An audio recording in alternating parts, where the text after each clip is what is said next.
Mexican Americans were mainly affected in a positive way by World War II, but they were also negatively affected in some cases. World War II provided opportunities for them to improve their lives in America by joining the military and working industrial jobs, but they endured racial prejudice as well.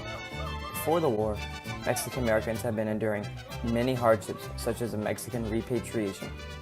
In this event, there was a mass deportation of about 400,000 to 2 million Mexican Americans, many of whom were American citizens. This occurred from 1929 to 1936. Mexican American lives seemed to take a turn for the worse. When World War II occurred, everything changed. 500,000 Mexican Americans joined the U.S. military, which was a very high amount at the time. Before the war, Mexican Americans weren't represented and didn't have many opportunities to do so either.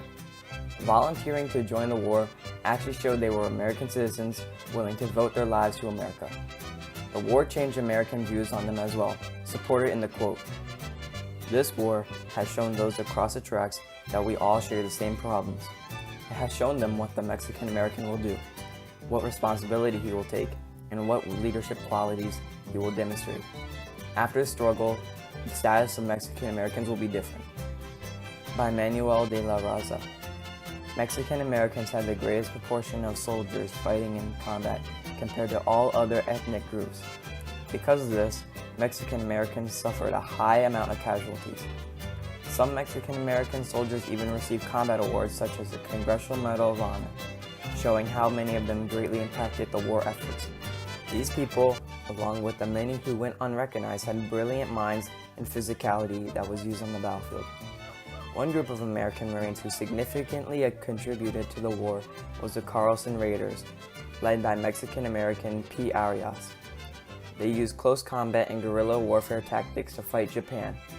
Some other Latino and Mexican American war units included the 65th Infantry Regiment and the 158th Regimental Combat Team. One specific war hero was Guy Louis Gabaldon, a man who killed 33 Japanese soldiers and single-handedly captured 800 of them. These groups contributed to the war in amazing ways and were brave enough to take on some of the most dangerous jobs, as shown in the quote by Mexican American Bill Lansford.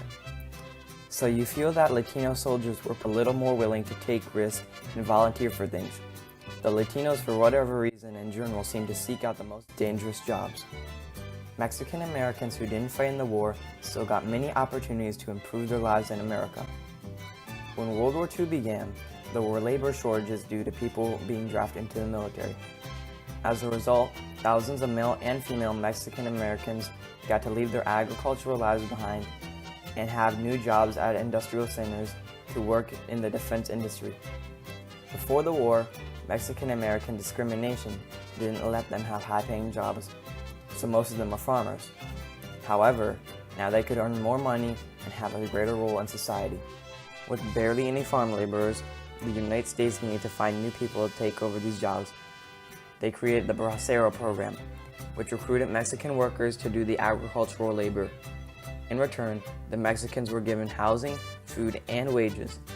Now there was a whole new group of Mexican Americans working on farms, while the Mexican Americans already living in America got to work in the industry. By 1944, an astonishing 200,000 Mexican American men were doing farm labor in 21 states. However, Mexican Americans had to endure lots of racial prejudice during the war as well, something that had been going on since they immigrated to the US. One extreme example of this was the Zoot Suit riots, which occurred in Los Angeles during June of 1943. The buildup of these riots started in early 1943 because of the Zoot Suits and barrios. Barrios were poor Mexican American neighborhoods with high crime rates. They were self-sufficient, meaning they had their own stores, churches, etc. In the barrio of Los Angeles, relations between whites and Mexican Americans was not very good. Many whites didn't like the zoot suits Mexican Americans wore. A zoot suit included flat, brimmed hats, baggy pants that flared at the knee, and a long suit with big shoulder pads. Lots of young Mexican American teens wore this, and anyone who wore this style was looked at as lawless. The actual riots and the Zoot Suit riots were Anglo sailors and Marines away from a Navy base who went into the Los Angeles barrio and attacked anyone wearing a zoot suit. They also beat up Mexican gang members. The Los Angeles police did nothing to stop the attackers, but instead arrested Mexican American victims and sent them to jail. The press attacked Mexican Americans during these riots as well. In the quote, "The newspapers have made us look like criminals too. They make fun of zoot suits and use the word Mexicans like it was a dirty word," by the youth committee for the defense of Mexican American youth.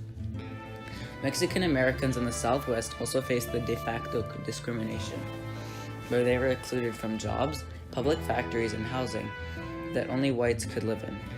As well, many cities segregated Mexican Americans by not letting them go to certain school systems, cemeteries, and movie theaters. While discrimination did not negatively affect Mexican Americans, they soon started a civil rights movement after the war to have as many rights as the rest of American citizens. World War II had a mostly positive impact on Mexican Americans, while in some ways was able to overshadow the hardships they had to endure as well. As a race, they were looked at with higher standards for having served their countries and individually as heroes. The war helped shape who they are today and be able to overcome the hardships and the discrimination.